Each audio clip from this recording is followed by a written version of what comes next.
തൗബക്ക് ചില നിബന്ധനകളും ഷർത്തുകളുണ്ട്. നമ്മുടെ നിസ്കാരത്തിൽ ഷർത്തുകളുള്ളതുപോലെ, വുളൂഇന് ഷർത്തുകളുള്ളതുപോലെ തൗബക്ക് 4 ഷർത്തുകൾ.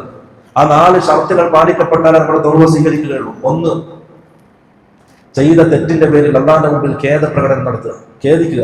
അല്ലാഹുവേ ചെയ്തു പോയി, അള്ളാഹുവേ നിന്നെ പേടിക്കാതെ ചെയ്തു പോയി, നീ കാണുന്നുണ്ടെന്നുള്ള ബോധം എനിക്ക് ഉണ്ടായിരുന്നു, പക്ഷെ ആ സമയത്തിനാണ് തോന്നില്ല, ഖേദം പ്രകടിപ്പിക്കുക അള്ളാഹിന്റെ മുമ്പിൽ.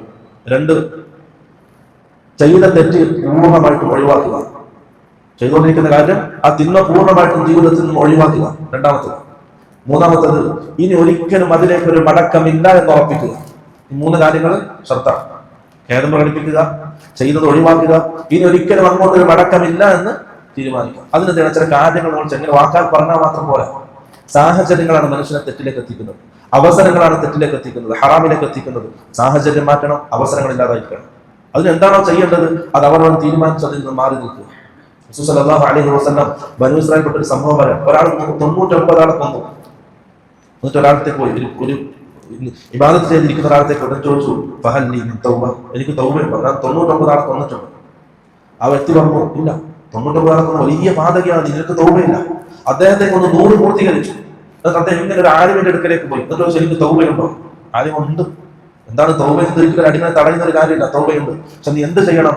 ഈ നാട്ടിൽ നിന്ന് മാറി മറ്റൊരു നാട്ടിലേക്ക് പോകണം, സാഹചര്യം ഒഴിവാക്കണം, അവസരങ്ങൾ ഒഴിവാക്കണം. അദ്ദേഹം പോകുന്ന വഴിയിൽ അദ്ദേഹം മരണപ്പെട്ടു. റസൂൽ സല്ലല്ലാഹു അലൈഹി വസല്ലം പറഞ്ഞു, മലക്കുകൾ വന്നു. 2 മലക്കുണ്ട്, റഹ്മത്തിന്റെ മലക്കുണ്ട്, ആദാബിന്റെ മലക്കുണ്ട്. രണ്ടാമൻ തർക്കത്തിലായി. ഒരു വിഭാഗം പറഞ്ഞു, അവൻ തൗബ ചെയ്ത് അല്ലാഹുവിലേക്ക് മടങ്ങിയതാണ്, നമുക്ക് എടുക്കണം. മറ്റവർ ഇല്ല, അവന്റെ ലക്ഷ്യസ്ഥാനത്തേക്ക് എത്തിയിട്ടില്ല. പരിഹാരം പറഞ്ഞു, അവൻ എവിടത്തേക്കാണോ അടുത്തത്, ഏത് ഭൂമിയിലേക്കാണോ അടുത്തുള്ളത് ആ മലക്കവൻ എടുക്കണം. അവൻ ഉദ്ദേശിച്ച സ്ഥലമാണോ അവിടത്തേക്കാണ് അടുത്ത്, അല്ല അവൻ പുറപ്പെട്ട സ്ഥലമാണോ അളന്നു നോക്കി, അവൻ ഉദ്ദേശിച്ച സ്ഥലമാണ് അടുത്ത്, അവന്റെ റഹ്മത്തിന്റെ മലക്കുണ്ട്. അപ്പം നമ്മുടെ സാഹചര്യങ്ങൾ, അതിന്റെ അവസ്ഥകൾ അത് മാറ്റണം. എന്നാലേ പാപക്കറകളിൽ നിന്നും, പാപത്തിൽ നിന്നും, തെറ്റുകളിൽ നിന്നും നമുക്ക് മാറി നിൽക്കാൻ കഴിയും. 4ാമത്തെ ഷർത്ത്, അത് വളരെ ഗൗരവത്തിൽ നാം ചിന്തിക്കേണ്ട ആലോചിക്കേണ്ട ഒരു ഷർത്താണ്.